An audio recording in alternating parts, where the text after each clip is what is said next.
भाई लोग जब हम आज सुबेरे सुबेरे उठनी है तो हमारा मालिक के कॉल आइल यानी कि पृथ्वी भैया फ़ोन करनी है तो बोलनी है कि छोटू आज साटा में जाए बा तार लोग के देखाएम कि भाई काची के हम साटा में जाइले। ठीक बा, तो लो वीडियो में बना रहा देख लो बाइक लेके फाइनली आ गए पृथ्वी भैया। अब हमनी के जाते नहीं सका, हाँ विजय भैया घर जाते नहीं सर। ऐसे कि हमनी के जैसे उमें टीवी भी लागेला साटा पर जानी सर। तो देख लो अभी हमनी के निकल गए टीवी ले खातिर विजय भैया घरे। देख लो अभी हमनी के पतला रोड पर यानी कि हमारा घर से ही गजियापुर मोड़ पर हमनी जाते हैं सर पतला रोड पर। देख लो कैसे गाड़ी चलती है, देख सकत रहो हमनी के जा रहा बानी सर। अभी फाइनली अभी गजियापुर गांव में बानी सर शायद। अब थोड़ा देर में मोड़ पर पहुँचम सर। मोड़ पर पहुँचला के बाद हमनी के जाम सर विजय भैया घरे। देख सकत रहो कितना बढ़िया नज़ारा बावे। हम पीछे बैठल बनी पृथ्वी भैया गाड़ी चलावत नहीं।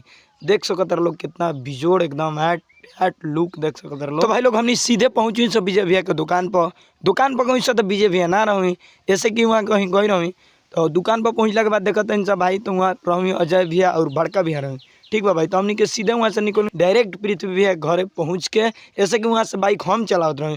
देख लो अभी पृथ्वी भैया क्या करतनी कि सब सामान सरियावतनी कि सब ठीक बा कि ना। अब अभी हम देख लो कैमरा चेक करतनी चला के कि सब कैमरा वैमरा सही बा कि ना। हमनी कैमरे के साटा में जाइले सर। तो तू लोग देख सकत एकदम याट हाँ। अब फाइनली देख लो हमनी के पहुँच गए सर साइड पर यानी कि जहाँ बारात रहुए ओजिया। देख लो यहाँ के लोकेशन यहाँ के नज़ारा। अभी यहाँ थोड़ा साफ़ सुथरा होता बारात आवे वाला रहुए भाई। देख लो एकदम काफ़ी झकास नज़ारा। ही देख लड़का कैसे पोज मारता देख सकते लो। वहाँ जयमाला भी रहुए बहुत सारा मस्त टेंट गिरल हुए भाई। देख सकते रहो तू लोग वीडियो के माध्यम से। ई रहुए दुल्हन के घर। ठीक बा भाई, ई देख पृथ्वी भैया पूरा लिपस्टिक लगावत नहीं सॉरी हेसलिंग लगावत नहीं मर्दे। देख सकते रहो हम चिलगम चबावत नहीं प्रियांशु भाई करता। देख लो यहाँ खाना पीने के व्यवस्था में यहाँ शाकाहारी रहुए बगल में मांसाहारी रहुए। ठीक बा, देख लो ई रहल स्कूल उर्दू स्कूल रहुए। देख लो लड़की के घर देखावत नहीं हम। ठीक बा भाई, देख लो भाई जिया जिया जिया भाई। तो भाई लोग लड़की के घर देखला के बाद हमनी के सेट करे के रहुए टीवी। तो देख लो पृथ्वी भैया अभी टीवी चेक करते हैं, चेक ना मर दे निकाल लेनी टीवी देख सकते लो। अब वहाँ के लेके चल देनी पीछे से हम रहे। अब देख लो जाके टीवी हमनी के सेट करते हैं। देखा कैसे चल गई वहाँ के। एक बाद हमनी के टीवी वो भी सेट हो गई रही। अब हमनी के बैठा रही से भाई। तो देख सकते लो हमनी बैठ के अब शायद फ़ोन चलावत रही से भाई। देख सकते लो टीवी हमनी के सेट हो गई।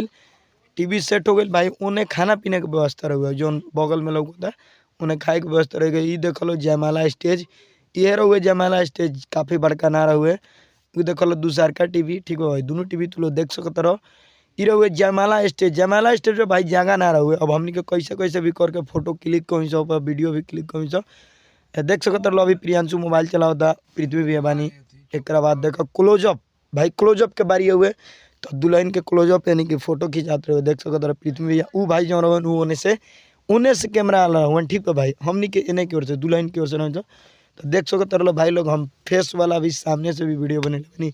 ये देखो ये चला रहे तो उन्होंने के रहे। देख सकते रहो भाई हमनी के माड़ो में बैठा रही शायद अब बरनेत के बेरा रहे। ठीक बा भाई, शादी के रस्म रहे। देख सकते रहो हमनी के एकदम यहाँ DSLR लेके। अब देख सकते रहो अभी हमनी के बाहर खड़ा बानी सब। ठीक बा भाई, देख सकते रहो ये देख लो दुल्हन के घर। ये रहुए स्टेज जे पर हम तार वीडियो ना देखा पाई कि हम कैसे फोटो क्लिक करने ऐसे कि कैमरा मैन ना रहे। ठीक भाई, नेक्स्ट वीडियो बनाए मैं जरूर तल इनके दिखाएम।